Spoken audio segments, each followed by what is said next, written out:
हमने हमारे भाई राणा रंजीत को यहां से अपना उम्मीदवार बनाने का ऐलान कर रहे हैं। तो अब यह आपकी जिम्मेदारी है मेरे भाई कि आप राणा रंजीत को यहां से अपना नया विधायक बनाएंगे इंशाअल्लाह ताला। आपको मालूम है कि बिहार का इलेक्शन बहुत करीब आ रहा है और जैसे जैसे करीब आता जा रहा है वैसे वैसे लोगों के अंदर राजनीति का समागम शुरू हो गया है।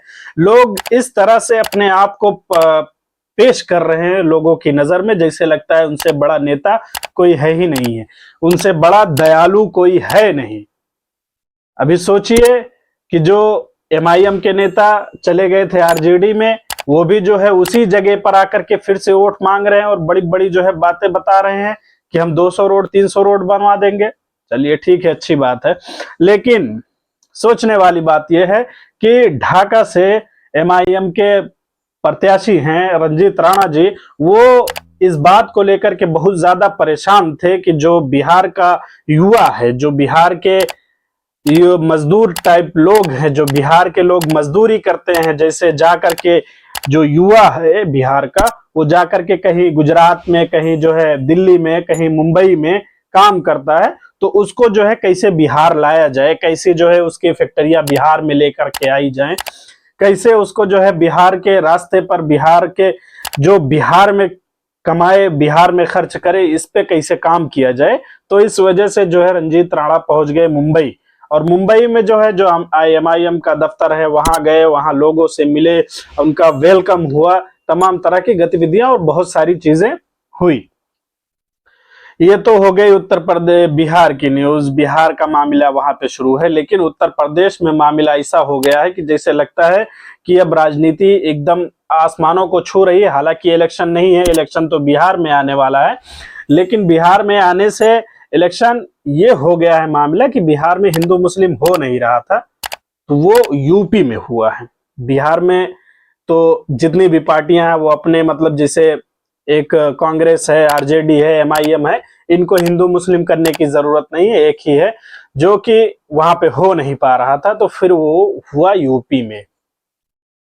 यूपी में इसलिए हुआ कि जो राजभर के ओम प्रकाश राजभर हैं, ओपी राजभर जिनको बोला जाता है, वो है बीजेपी के साथ, बीजेपी के जो है सहयोग में है।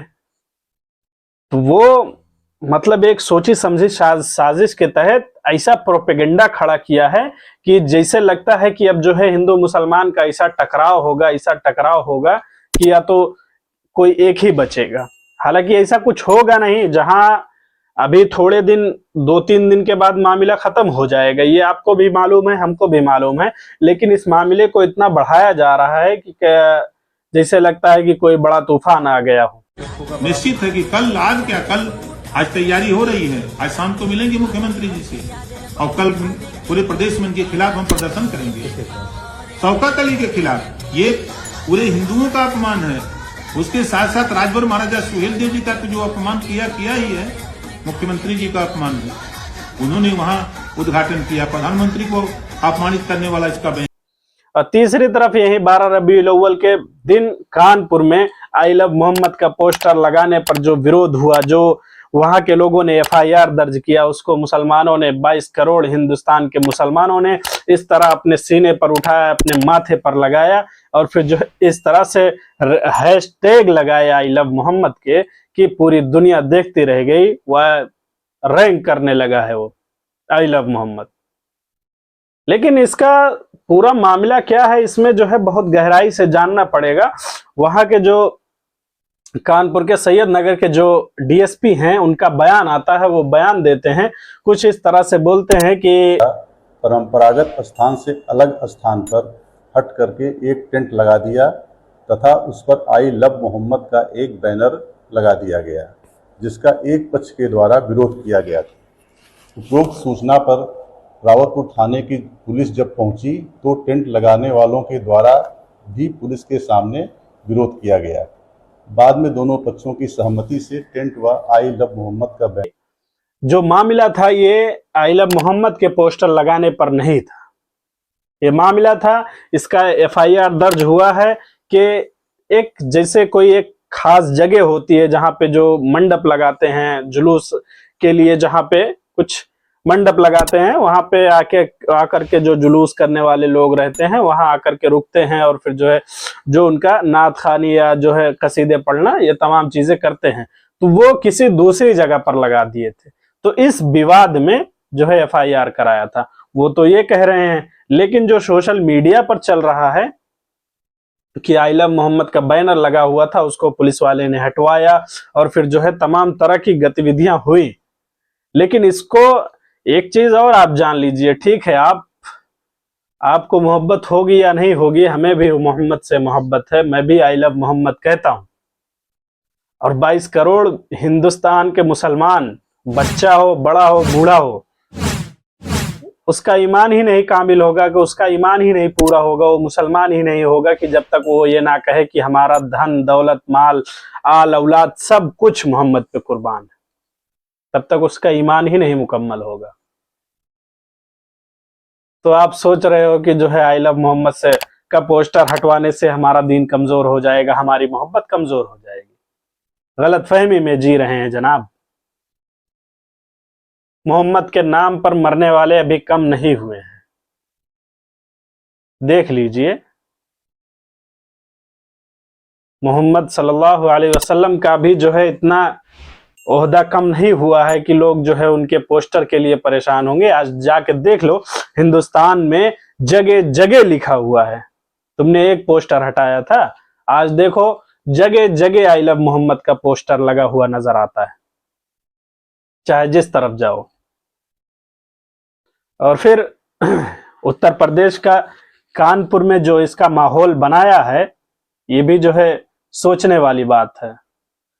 बिहार के इलेक्शन बिहार का करीब आया है, इसमें जो है MIM पार्टी और तमाम जो वहां के अख्तरुल ईमान और तमाम जो लीडर हैं, वहां पे ये उनकी मंशा हो गई है कि अब जो है 100 सीटों पर चुनाव लड़ना है, हमें 100 सीटों पर चुनाव लड़ेंगे। और ये भी लोग कह रहे हैं, कुछ तो ये कह रहे हैं कि 4 गए हैं 24 लाएंगे, लेकिन कुछ ये कह रहे हैं 4 गए हैं 40 लेकर आएंगे। और ये किस वजह से कह रहे हैं, इसका माइंडसेट समझना जरूरी है। ये क्यों कह रहे हैं?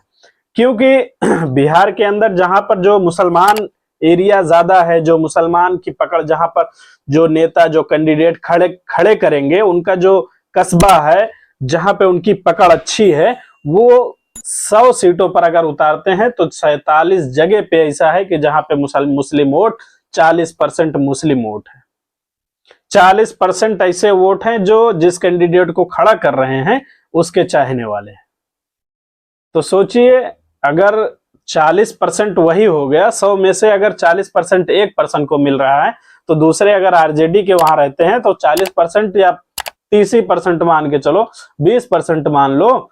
और फिर दूसरी बात, तो कोई ना कोई जो है निर्दलीय खड़ा होगा, कोई ना कोई BJP का खड़ा होगा। तो हो सकता है इस जो है इस मंशा से वहां पे ये कहते हुए नजर आ रहे हैं कि हम 100 सीटों पर चुनाव लड़ेंगे। और फिर उम्मीद है कि लड़े और कुछ ना कुछ जो है, कुछ नहीं तो 24 तो आनी ही चाहिए। अगर 24 भी आ गई है तो फिर जो है बिहार में सरकार किसी की भी रहे, कोई भी मुख्यमंत्री बने, लेकिन हुकूमत MIM की रहेगी।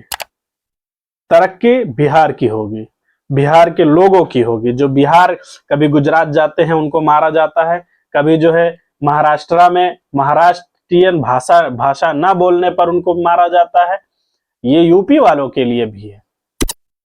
कभी जो है कहीं पर भी जाते हैं तो उनको बिहारी 100 बीमारी कह करके बुलाया जाता है। तो इस वजह से बिहार का इलेक्शन करीब आ गया है। ये सोचना बिहार वालों, तुम्हारे लिए ये बड़ी बात है कि तुम्हारे पास अभी अवसर है, अभी वक्त है संभलने का, कि संभल जाओ और अपनी जो क़यादत है, जो अपने लोग हैं, उनको पहचानो।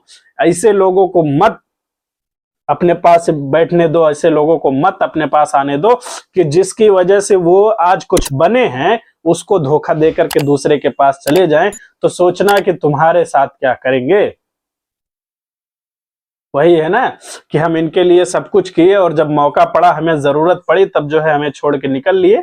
तो ऐसे लोगों के साथ मत जाना। आप समझ रहे होंगे मैं किसकी बात कर रहा हूं। मैं नाम भी ले लेता हूं, वो जो 4 विधायक भाग गए थे, मैं उनकी बात कर रहा हूं। ठीक है, तो इस वजह से जो है इस पर जो है कंट्रोल रखना, अपना इसको पकड़ के रखना, इसमें मजबूती बना के रखना, और क्या करना है आपको बखूबी मालूम है, किस पर जो है भरोसा करना है, किस पर एतमाद करना है, कौन सी बटन इतनी जोर से दबानी है कि तेजस्वी यादव के घर के दरवाजे तक उसका शोर जाए। और महागठबंधन के जितने भी हैं, अभी वो एक जब महागठबंधन की बात आती है तो एक नाम आता है अखिलेश सिंह का, जो तेजस्वी यादव के पार्टी में है, और वो कहते हैं कि बीजेपी बी टीम है। अगर वो इतने ही दिलेर हैं, इतने ही जो है उनकी बातें अच्छी है, इतना ही इतनी ही बातें अच्छी करते हैं, तो बातें साबित भी करें ना। आरजेडी के और कांग्रेस के कुछ 180 विधायक, 180 एमएलए 180 के करीब जो है बीजेपी में शामिल हुए हैं 2020 से 2025 के दरमियान पूरे इंडिया में।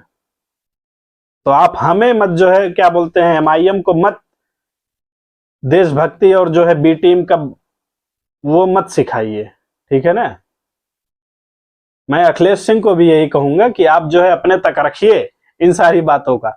यहां अभी जो है बिहार में माहौल दूसरा चल रहा है, आपके बातों का कोई असर नहीं होगा। और कांग्रेस के भी कुछ प्रवक्ता हैं, ऐसी ही बातें करते रहते हैं, खा वो इमरान प्रतापगढ़ी हो या फिर जो है और तमाम तरह के लोग हैं, ठीक है। चलिए मैं इन्हीं सारी बातों पर अपनी बात को खत्म करता हूं। धन्यवाद।